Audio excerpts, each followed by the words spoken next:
Thank you so much. जैसे मेरे काबिल दोस्त ने बताया, गौरव जी ने बताया, मेरा नाम तेजिंदर राणा है और मैं उत्तर प्रदेश के अंदर डिस्ट्रिक्ट बागपत में मैं रहने वाला हूँ। डिस्ट्रिक्ट बागपत में मेरी एक गांव पड़ता है दहा। बेसिकली मैं वहीं का रहने वाला हूँ, किसान परिवार से हूँ। तकरीबन मैंने 19 साल मैंने खेती की है और आज से 8 साल पहले वेस्टेज का बिजनेस मेरी जिंदगी के अंदर आया। और इस बिजनेस में मेरा कोई इंटरेस्ट नहीं था। आप लोग समझ सकते हैं, जहां व्यक्ति रहता है, जिस माहौल में रहता है, उसी प्रकार की मानसिकता बंदे की होती है। मेरी भी मानसिकता उसी प्रकार की थी। मैं भी लोगों के साथ मजाक करना, लोगों की टांग खींचना, अभद्र व्यवहार करना, वो मेरी नेचर थी। ऐसे लोगों के बीच में ही मैं रहता था, ऐसी ही मेरी नेचर थी। कोई अगर मुझे इस प्रकार के कॉन्सेप्ट के बारे में बताता था, इससे पहले भी कई कॉन्सेप्ट के बारे में लोगों ने बताया, हमने इग्नोर कर दिया। और बल्कि हम तो हंसा करते थे, जैसे हमारी तरफ को लोगों ने हंसना शुरू किया बाद में, हम उनकी तरफ को हंसा करते थे, हम उन पे कमेंट किया करते थे। बट कुछ परिस्थितियां ऐसी बनी मेरे घर के अंदर, मेरी माता जी का लेफ्ट हैंड के अंदर उनकी आर्टरीज ब्लॉकेज हो गई, जिसके करके उनका हाथ ऊपर उठना बंद हो गया। ये हमारे लिए एक बड़ा चैलेंज था। सभी की तरह सबसे पहले हमने गांव के डॉक्टर्स को दिखाया, उसके बाद कस्बे के डॉक्टर को दिखाया, उसके बाद शहर के डॉक्टर को दिखाया। हमने सालों साल दवाइयां खिलवाई, लाखों रुपए खर्च किए, लेकिन कोई रेस्पॉन्स नहीं मिला। एक दिन अचानक सुबह सुबह का टाइम था, मेरी माता जी के नाक की नस फट गई, जिसके करके हमें बड़ा चैलेंज आया। खैर शुक्र है परमात्मा का, माता जी बिल्कुल ठीक है, घर पे आई। और घर पे आने के बाद माता जी ने एक ही चीज बोली, भाई अब मैं अंग्रेजी दवाई नहीं खाऊंगी। अब अगर ये प्रॉब्लम किसी के भी सामने होगी, तो ऐसा तो कोई नहीं कहेगा चलो ठीक है आप दवाई नहीं खाओगे तो हम मजे करेंगे। ये संभव नहीं है दोस्त। आदमी मरते तब तक कुछ ना कुछ तो प्रयास जरूर करता है। हमने भी प्रयास किया। कोई कह रहा आयुर्वेदिक दवाई दिलवा लो, कोई कह रहा होम्योपैथिक दवाई दिलवा लो, कोई कह रहा था आप जो है इन्हें देसी दवाई दिलवा लो। लेकिन दोस्त, हर आदमी से अलग अलग बातचीत करी, अलग अलग डॉक्टर के बारे में बातचीत करी, अच्छी तरीके से ट्रीटमेंट करवाना चाहते थे। तो दिल्ली हमारे यहाँ माना जाता है कि दिल्ली में सबसे बढ़िया ट्रीटमेंट होता है। तो मेरे एक काबिल दोस्त दिल्ली के अंदर रहते थे, मैंने उनको फोन करके पूछा, मैंने कहा भाई कोई आयुर्वेदिक का अच्छा डॉक्टर हो तो बताओ, मेरी माता जी को ये प्रॉब्लम है। उस बंदे ने उस समय तो मना कर दिया, लेकिन 5 से 6 दिन के बाद उस बंदे को किसी ने वेस्टिज का प्लान दिखाया। और जैसे उसको वेस्टिज का प्लान दिखाया, अक्सर कर ये होता भी है गौरव जी, जब हम प्लान देख रहे होते हैं, जब भी हम किसी नए बंदे को प्लान देख दिखाते हैं, जब हम उसे प्रोडक्ट के बारे में बता रहे होते हैं, तो वो बंदा उस समय हमारा प्लान नहीं देख रहा होता, उस समय देख रहा होता तेरे चारों तरफ मरीज कौन है। तो अच्छा। जब उस बंदे को प्लान दिखाया, तो उस प्लान को दिखाते समय उस बंदे के दिमाग में एक चीज घूम रही थी, यार वो तेजिंदर राणा कह रहा था, यार एक बंदा तो बिल्कुल सही है, आज सबसे पहले तो मैं उसी को ज्वाइन कराऊंगा।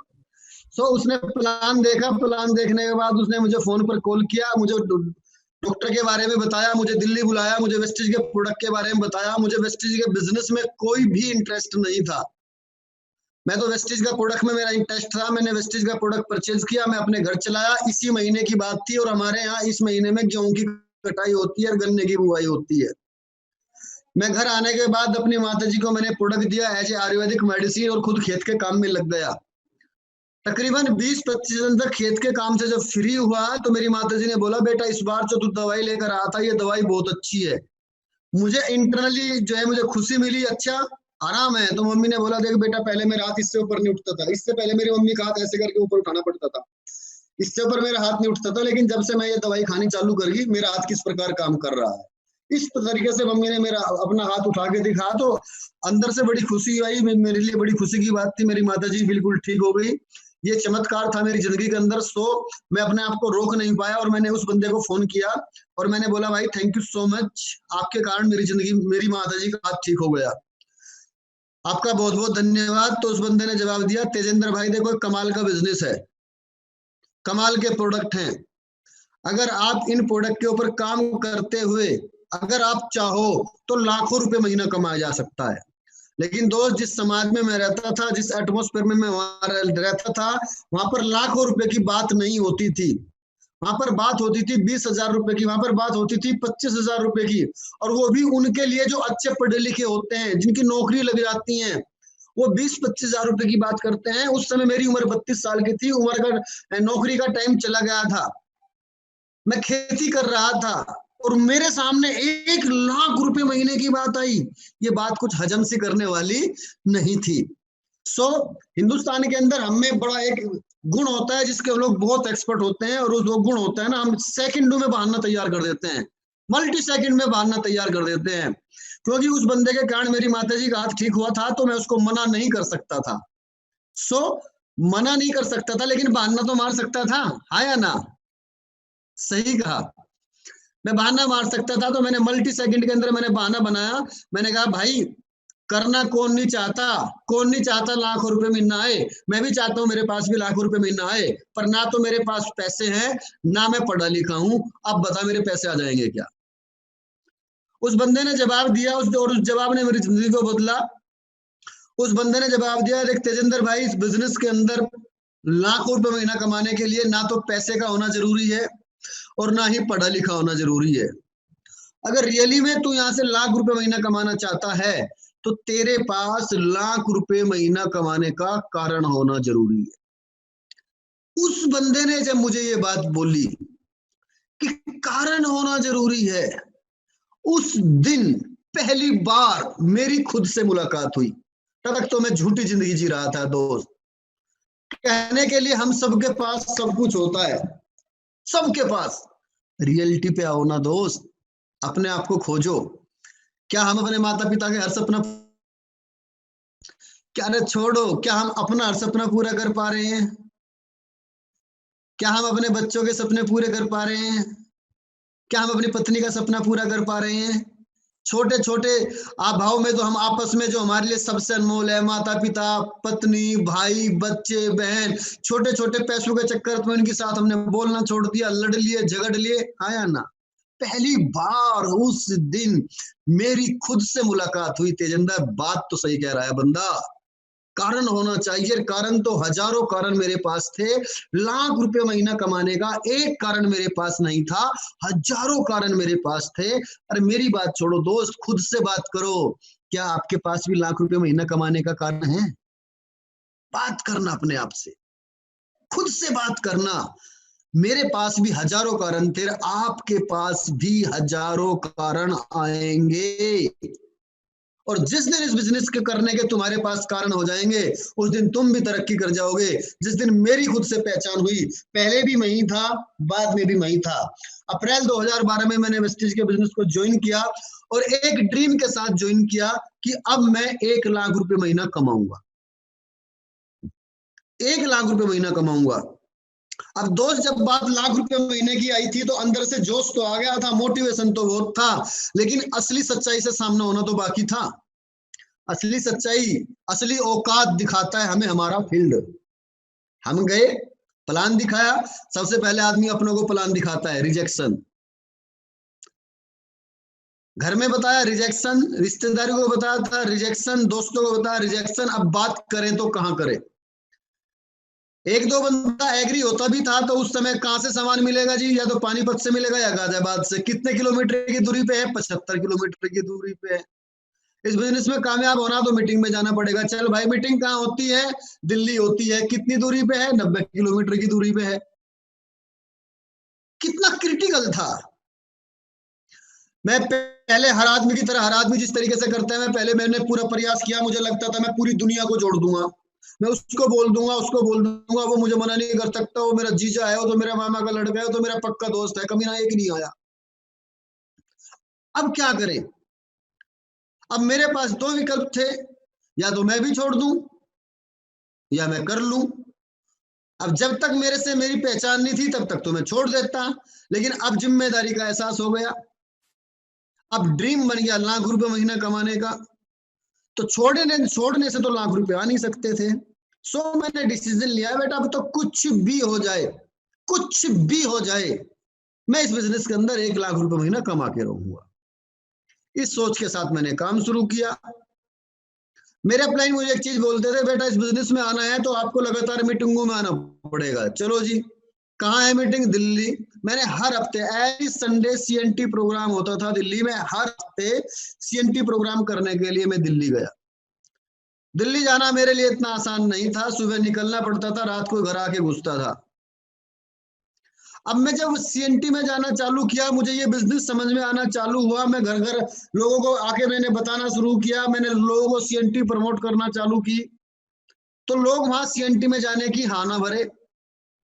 मुझे मेरे अपलाइन कहते थे एक ही चीज, कहला तेजिंदर, कामयाब होना है तो सीएनटी में लोगों को लेकर आओ। अब 90 किलोमीटर किसको सीएनटी में लेके जाऊं? चैलेंज था या नहीं था? बिग चैलेंज था। अब जब मेरे लोग वहां जा नहीं रहे थे तो मुझे वो दूसरा उपाय बताया मेरे अपलाइन ने। मैं एक बार जरूर जोरदार ताली चाहूंगा मेरे अपलाइन मिस्टर संजय यादव जी के लिए। उन्होंने मुझे एक तरीका बताया था, तेजेंद्र, इस बिजनेस के अंदर आपको अगर कामयाब होना है तो आपको दो काम करने पड़ेंगे। पहला, तेरे लिए आसान काम है, लोगों को पकड़कर सीएनटी में ले आ। अगर तेरे लोग सीएनटी में नहीं आते तो तेरा दूसरा तरीका है, सीएनटी को लोगों के घर तक लेकर चला जा। अब ये दोनों काम मेरे लिए मुश्किल थे। सीएनटी करनी आती नहीं थी, उस समय स्लाइड अंग्रेजी में थी। अब करूं तो क्या करूं? लोगों को लाना तो मेरे हाथ में नहीं था, लेकिन लोगों के घर पे जाना तो मेरे हाथ में था। सो मैंने डिसीजन लिया और मैंने अपने एक दोस्त का इस प्रकार एंड्रॉइड फोन मैंने लिया और उससे मैंने पूरी सीएनटी का वीडियो बनाया और उस वीडियो के मैंने लगातार रट्टे मारे। दोस्त, आप कोई भी मूवी को बार बार देखते हो, 40 मिनट की फिल्म कोई सी भी भाषा में हो, अगर आप उसे 30 से 40 बार देख लोगे वो आपके याद हो जाएगी। हाँ या ना? सही का याद हो जाएगी। तो मैं सीएनटी को लाया और लगातार लगातार लगातार लगातार मैंने उस वीडियो को देखा तो वो सीएनटी मेरे याद हो गई। उसके बाद मैंने लोगों को घर जाकर जा जाकर बताना चालू किया। पहले महीने की आमदनी थी 31 रुपए, दूसरे महीने की आमदनी थी 609 रुपए, तीसरे महीने की आमदनी थी 900 के समथिंग, उसके बाद 1300, फिर 1900। इस तरीके से पहले 8 महीने तक तेजेंद्र राणा की आमदनी यहाँ पर 2000 रुपए महीना से कम की थी। उस समय सारे साइंटिस्ट मिलते थे, सारे समझदार लोग मिलते थे, एक ही बात बोलते थे, बेटा छोड़ दे, कुछ होने वाला नहीं है। बट मेरे अपलाइन ने मुझे एक चीज बोली थी, तेजेंद्र, के कमाल का बिजनेस है, शुरुआत सबकी ऐसे ही होती है, अगर आप 5 साल इस बिजनेस के अंदर कंटिन्यू काम करते हो तो आप यहाँ पर 1 लाख रुपए महीने की आमदनी पर चले जाओगे। 1 लाख रुपए महीने की आमदनी पर। और मैंने अनुमान कर लिया था, ये कह रहा कि 5 साल में 1 लाख रुपए महीने की आमदनी पर चले जाऊंगे। अगर मैं इस बिजनेस के अंदर 5 साल लगातार काम करता रहा और मैं 1 लाख छोड़ो, अगर मैं 50,000 रुपए महीने की आमदनी पर भी चला गया तो भी मैं अपने परिवार के अंदर सबसे ज्यादा पैसा कमाने वाला बन जाऊंगा। सो इस सोच के साथ काम किया। हर मीटिंग, हर इवेंट में लगातार कहा। अपलाइन ने एक चीज बोली थी, तेजेंद्र, जितना ज्यादा सीख लेगा तेरा उतना ही ज्यादा तेरी बात का असर होने वाला है। सो सीखना बहुत इंपॉर्टेंट था। तो मैंने इस बिजनेस के अंदर सबसे ज्यादा मेरा जो रहा प्रोसेस सीखने का रहा। कंपनी लेवल पर कोई ट्रेनिंग होती हो, टिकट चाहे कितने का रहा हो, सबसे पहला सेशन अटेंड किया। अपलाइन के लेवल पर कोई ट्रेनिंग, कोई मीटिंग, कोई वर्कशॉप होती हो, सबसे पहला टिकट मैंने परचेज किया। हर मीटिंग, हर इवेंट में मैं लगातार रहा। ऐसा करने से मेरे अंदर की लीडरशिप डेवलप हुई, मेरे अंदर की स्किल्स डेवलप हुई और मेरी बातों का असर ज्यादा पड़ना चालू हो गया और मेरी जिंदगी के अंदर दोस्त बदलाव आने चालू हो गए। दूसरे साल की, पहले साल अगर मैं बात करूं, मेरे पहले साल की यहां से जो टोटल इनकम हुई थी वो हुई थी मात्र 87,000 रुपए, ओनली 87,000। दूसरे साल की मेरी आमदनी यहां से हुई थी 3,90,000 रुपए। अगले साल की मेरी आमदनी यहां से हुई थी तकरीबन 8 लाख रुपए। उसके और एक साल बाद जो मेरी आमदनी थी वो यहां से 16 लाख रुपए के समथिंग थी। अगले साल की आमदनी यहां से तकरीबन 30 लाख रुपए की हुई थी। देन नेक्स्ट ईयर की आमदनी यहां से हुई थी मेरी तकरीबन 39,90,000 रुपए की। अगले साल की आमदनी यहां से मेरी 56 लाख क्रॉस करी थी। लास्ट ईयर 2019 और 2020 में मेरी यहां से जो आमदनी आई है वो दोस्त 1,07,00,000 रुपए। 1,07,00,000 यानी का 107 लाख किसकी? एक किसान के बेटे की, एक खेती करने वाले बच्चे की आमदनी क्रॉस करके गई यहां पर। इतना बड़ा बेनिफिट आज इस बिजनेस के माध्यम से। अगर मैं औसतन इनकम की बात करूं, पूरे साल की औसतन इनकम मेरी गई है वो है तकरीबन 9 लाख रुपए महीने, तकरीबन 9 लाख रुपए महीने। इसमें मेरे चेक 12 लाख का भी है, 13,17,000 रुपए का मेरा हाईएस्ट चेक है, 11 लाख के भी चेक है, 8 लाख के भी चेक है, 7 लाख के भी चेक है। टोटल इनकम 1,07,00,000 और औसतन इनकम 29 लाख, 29, सॉरी 9 लाख रुपए महीना। इतना बड़ा बेनिफिट। साथ साथ आज 3 गाड़ी यहां से मेंटेन कर रहा हूं। मेरे पास हुंडई ईओन कार है, मेरे पास क्रेटा कार है, मेरे पास मर्सिडीज है। आज मेरठ के अंदर रहता हूँ, जहां बैठ के बात कर रहा हूँ। आज यहाँ अपना खुद का तकरीबन 70 लाख का घर है, जिसपे कोई भी लोन नहीं है, सब कैसे। इतना बड़ी पावर इस बिजनेस ने दी दोस्त। जब मैं शुरू कर रहा था, मैं आज भी वो चीज सोचता हूँ, आज भी मैं मंथन करता हूँ, यार अगर मैं उन लोगों की मान लेता तो मेरा जिंदगी में क्या होता। मेरे रिश्तेदारों ने मुझे कहा, अरे बेकार है, कहाँ धक्के खाता फिरे, खास पूरा दिन मोटरसाइकिल पे तेल फूकता फिरे, घर क्यों नहीं बैठता। मेरे दोस्तों ने कहा, घर क्यों नहीं बैठता। अरे मेरे भाई, घर बैठ जाता तो क्या करता, आज क्या जीवन होता, क्या जिंदगी होती। थैंक्स गॉड, मुझे उन्होंने इतनी शक्ति दी कि मैं अपनी अपलाइन की बात मानता रहा, अपने अपलाइन के टच में रहा, जिसके करके आज जीवन में इतना बड़ा बदलाव आया दोस्त। अभी तक 11 विदेश यात्राएं करके आ चुका हूँ, फैमिली भी साथ गई थी। तो इतना बड़ा बदलाव, इतना वो सारी चीज कैसे संभव हो पाया। बहुत बड़ी चीज है, बहुत बड़ी चीज है दोस्त। आभाव की जिंदगी देखी है। 3 साल खेती के साथ साथ बिजनेस को किया, और पिछले 5 साल से फुल मौज मस्ती के साथ इस बिजनेस को कर रहा हूँ। उस बिजनेस में पहले 3 साल की ही लड़ाई है, लड़ाई किसी और से नहीं है। इस बिजनेस में किसी से कोई लड़ाई नहीं है। अगर इस बिजनेस में हमें कोई मना कर देता है, वो हमारे लिए लड़ाई नहीं है यार, हमारी लड़ाई खुद से है। हमारी लड़ाई खुद के विचारों से है। मैंने एक पुस्तक पढ़ी थी, उस पुस्तक के अंदर साफ साफ लिखा था, असली योद्धा या असली चैंपियन वो होता है जो अपने विचारों को जीत जाता है। लड़ाई किसी और से है ही नहीं हमारी, लड़ाई हमारी खुद से है, लड़ाई हमारी खुद के विचारों से है। बहुत सारे चैलेंज आए, लेकिन हम अपने विचारों पर हमेशा जीतते रहे, जिसके कारण जिंदगी में ये इतना बड़ा परिवर्तन आया है। दोस्त, इस बिजनेस के अंदर सफल होने के लिए कुछ जरूरी काम होते हैं जो करने होते हैं, जो मैंने किए हैं हमेशा। बहुत बड़ा बिजनेस है, बहुत आसान बिजनेस है, लेकिन हम इसे क्या गलतियां करते हैं जिससे मुश्किल बना लेते हैं। कोई भी चीज है, अगर आप सिस्टम से परे होके करोगे तो मुश्किल हो जाएगी, अगर सिस्टम के अकॉर्डिंग काम करते तो यूं हो जाएगा। आप सबके घर में वाहन है, गाड़ी आपके पास होंगी, ट्रैक्टर आपके पास होंगे, या आपने भी देखा भी होगा, अगर आपको किसी गाड़ी का टायर बदलना है तो उसमें आपको जैक का सहारा लेना पड़ता है। अगर जैक का सहारा नहीं लोगे तो वही काम बहुत मुश्किल हो जाएगा, अगर आप जैक का सहारा लेते हो तो वही काम बहुत आसान हो जाता है। इसीलिए इस बिजनेस के अंदर भी कामयाब होने के लिए आपको सिस्टम का सहारा लेना पड़ता है।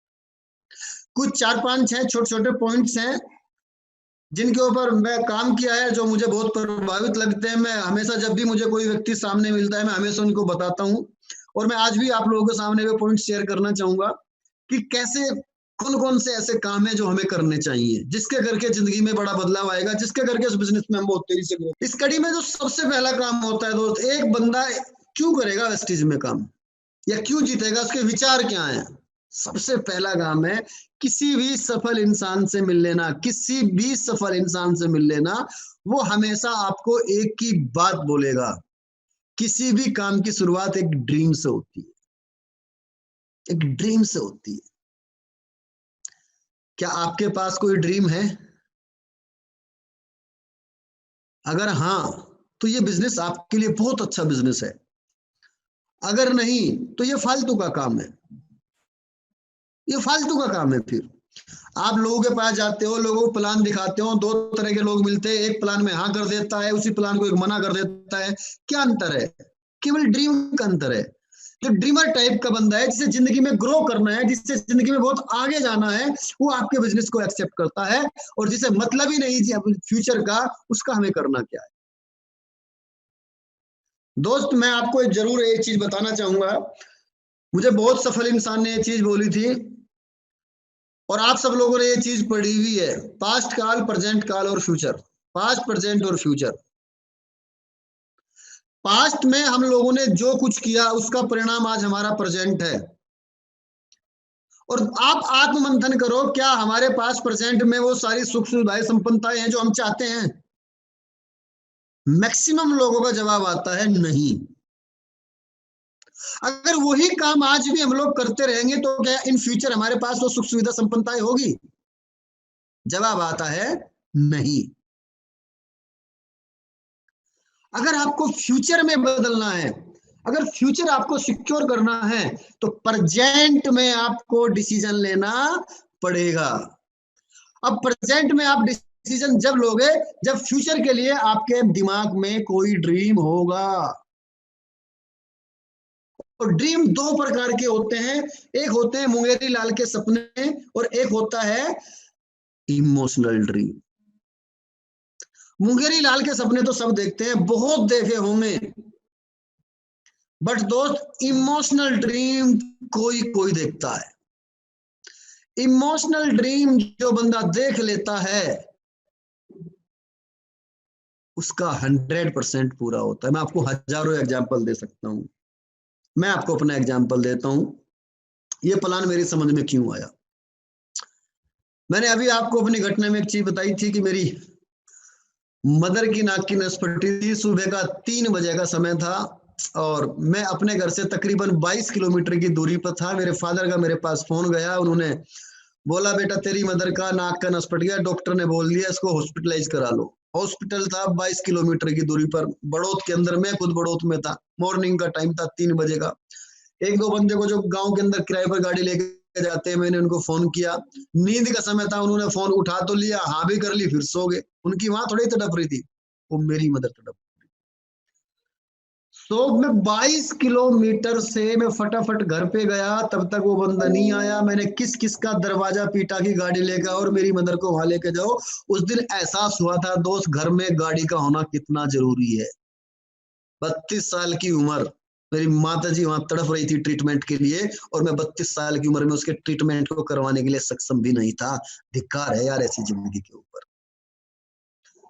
जब वेस्टिज के बिजनेस को दिखाया गया, वेस्टिज के बिजनेस में बता कि यहाँ 3 लोगों को अगर आप कामयाब कर देते हैं तो यहाँ से आपको कार मिलती है, कार। तो तुरंत वो सीन याद आ गया, यार अब मैं इस बिजनेस को जरूर करूंगा क्योंकि मुझे कार लेनी है, अपने परिवार के लिए मुझे कार लेनी है। ये था इमोशनल ड्रीम। आप चेक करो अपने आप को यार, खुद से बातें करो। ऐसे हजारों कारण आपके घर में होंगे, ऐसे इमोशंस ऐसे जो जुड़े हुए होंगे, ऐसे हजारों इमोशंस आपके अंदर होंगे। मेरा था, मैं लोगों को प्लान दिखाने के लिए गया, लोग मना कर देते थे, बुरा लगता था, लेकिन अंदर से एक बात निकल कर आती थी, तेजेंद्र ये मना कर रहा, करने दे, कार इसे लेनी है तुझे लेनी? जी हाँ मुझे लेनी, तो काम कर। इमोशनल ड्रीम आपसे काम कराता है। क्या आपके पास कोई इमोशनल ड्रीम है? सर दशरथ मांझी का नाम सुना होगा आपने। क्या था दशरथ मांझी, क्या कहानी थी दशरथ मांझी की? कौन पूछ रहा था दशरथ मांझी को? लेकिन इमोशन से बात जुड़ गई। उसकी वाइफ एक इतनी ऊंची चट्टान से, इतने ऊंचे पहाड़ से गिर गई और डेथ हो गई। उस बंदे ने बात दिल पे लगा लिया, तेरी वजह से, तेरी वजह से मेरी वाइफ चली गई, मैं तुझे नहीं छोड़ूंगा। Emotional dream. कितने लोग आए समझाने के लिए, कितना मुश्किल काम था, लेकिन इमोशनल जो बंदा टच हो जाता है उसका काम पूरा होने से दुनिया की कोई ताकत रोक नहीं सकती। हुआ उसका पूरा। ऐसे बहुत सारे लोग हैं दोस्त। आप ही के सामने तो है अकरम। क्या था अकरम? लोगों के ठेके लेकर दीवारों पर पोस्टर चिपकाने का ही तो काम था। आज सेलिब्रिटी बन गया। क्यों?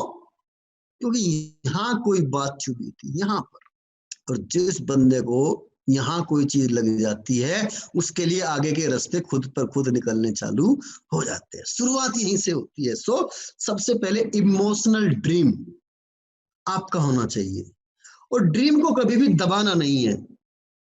ड्रीम जो भी आपका होता है, अगर आप अपने आप को बॉन्ड कर लेते हो, बॉन्ड समझते हैं आप?